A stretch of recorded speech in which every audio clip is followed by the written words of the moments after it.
wabarakatuh. Para pemirsa, seperti kita jelaskan dalam video-video kita sebelumnya, kenapa korban-korban atau orang-orang yang kena tipu oleh Yusuf Mansur itu dia sangat yakin uangnya yang diraup oleh Yusuf Mansur apa lewat paket Jabal Nur atau Umrah Merdeka, tabung tanah, apalah namanya gitu. Dia yakin tuh sebagian dari uangnya itu ada di warung steak and shake. Apa alasannya? Kita di dalam menganalisis itu, misalnya kajian akademis ini, kan ada kebenaran itu yang pertama harus mengandung nilai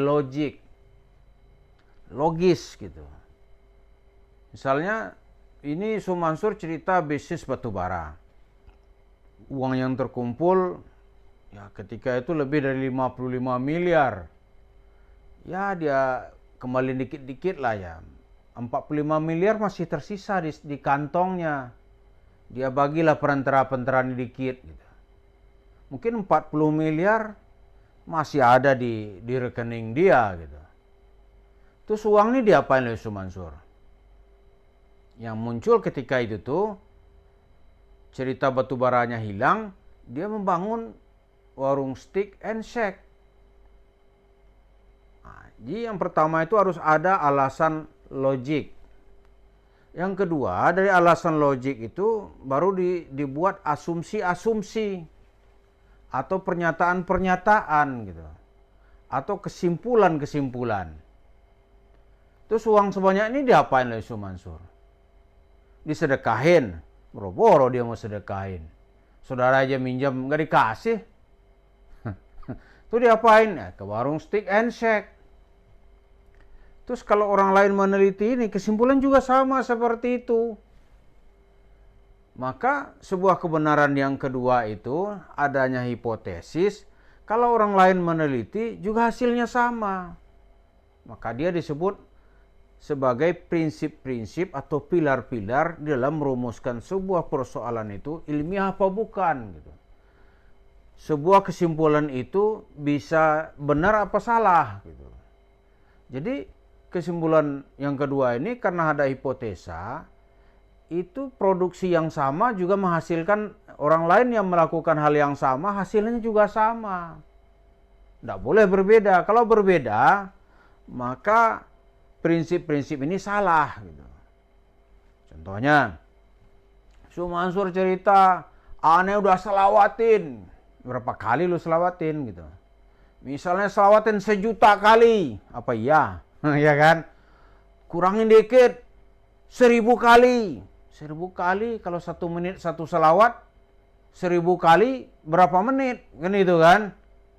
Kalau 1 detik. Allahumma shalli ala Muhammad wa ali Muhammad. Kama shallaita ala Ibrahim wa ali Ibrahim innaka Hamidum Majid. Misalnya selawatnya kayak gitu.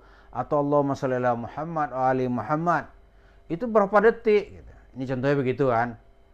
Terus dia bicara, aneh selawatin duit datang. Disambung oleh anaknya Wirda Mansur. Aneh pagi-pagi saya sedekah ke ayah. Ayah bahasa ini, sore-sore dia sedekah 50 juta. Sore-sore dibalas dengan 1 mobil BMW yang harganya 1,2. Nah itu contohnya kan. Terus Tuhan apa milik Yusuf Mansur dan anaknya saja gitu. Atau doa hamba-hamba ini yang didengar Allah itu doa Yusuf Mansur saja, orang lain tidak didengar. Kalau ini kesimpulannya, agama yang diciptakan oleh Yusuf Mansur itu agama palsu. Karena nggak mungkin Tuhan hanya berkomunikasi dengan 2 orang, ya kan? Lalu orang yang bersalawat, salawat yang sama sesuai dengan cerita Yusuf Mansur, mengikut ajaran sama, hasilnya sama nggak gitu? Kalau hasilnya nggak sama, berarti cerita Yusuf Mansur itu cerita omong kosong. Nah kembali kepada cerita investasi itu orang yakin. Karena pertama uangnya hilang. Jumlahnya miliaran. Terus ada kemungkinan kan dia membangun warung steak and shake. Karena pada tahun-tahun itu cerita warung ini bermunculan. Ya kan? Orang lain yang meneliti juga sama hasilnya. Maka diambil asumsi, itu yang disebut dengan hipotesa gitu. Kemudian kalau ada sesuatu yang nggak nyambung, itu yang disebut ada verifikasi gitu. Bisa diverifikasi. Nah, verifikasi ini nanti kalau tidak logis, maka bisa dipersoalkan.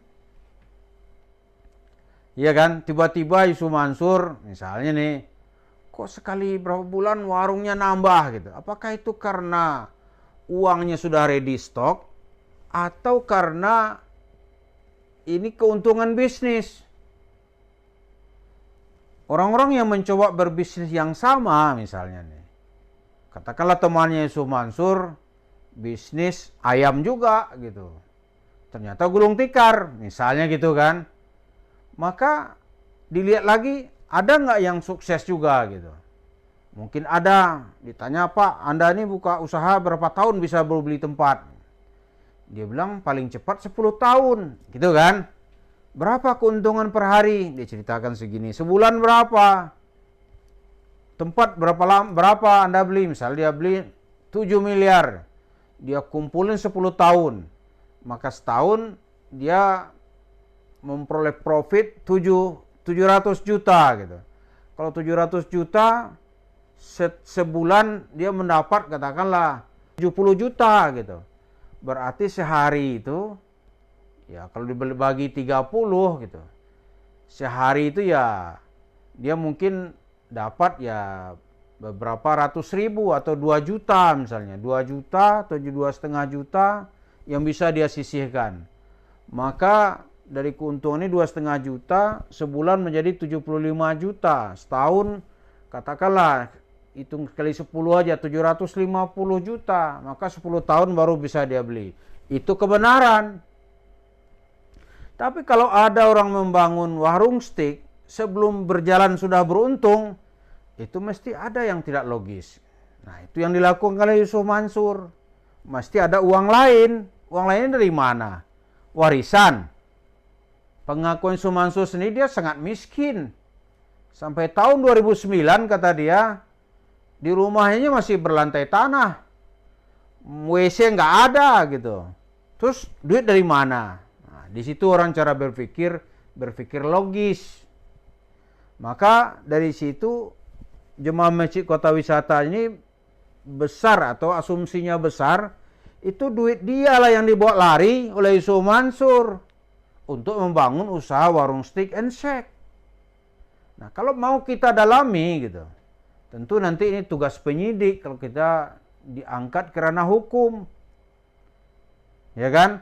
Gerombolan-gerombolan itu kan harus ditanya itu. Dan harus diinterogasi. Tidak mungkin dia bisa lari. Lalu dengan asumsi jemaah yang begitu kuat ini, perlu nggak pengakuan? Pengakuan itu bisa perlu, bisa nggak perlu. Kalau nggak ngaku gimana? Ya tidak merubah kesimpulan. Misalnya dia nggak ada itu uang sedekah saya bawa ke sini, nggak ada tuh uang Jabal Nur saya bawa ke sini. Gitu. Uang dari mana? Oh saya dikasih Tuhan itu ya. Orang kufur ya biasa begitu. Kalau Yusuf Mansur tuh dia mengungkapkan semangat iman, tentu dia lebih gampang untuk menjelaskan peristiwa yang menimpa dirinya, yang dituduh oleh banyak orang. Yang lain kan juga membuat klarifikasi gitu. Membuat klarifikasi. Kenapa menjadi seperti ini? Jadi alasan Islam itu mengungkapkan persoalan itu jelas-jelas saja karena kesimpulan orang disuruh untuk berpikir. Dari sini kita lihat kenapa Yusuf Mansur itu diasumsikan atau dituduh oleh jemaah-jemaahnya itu bahwa dia sebenarnya maling duitnya digunakan untuk membangun bisnis warung steak and shake. Terima kasih. Assalamualaikum warahmatullahi wabarakatuh.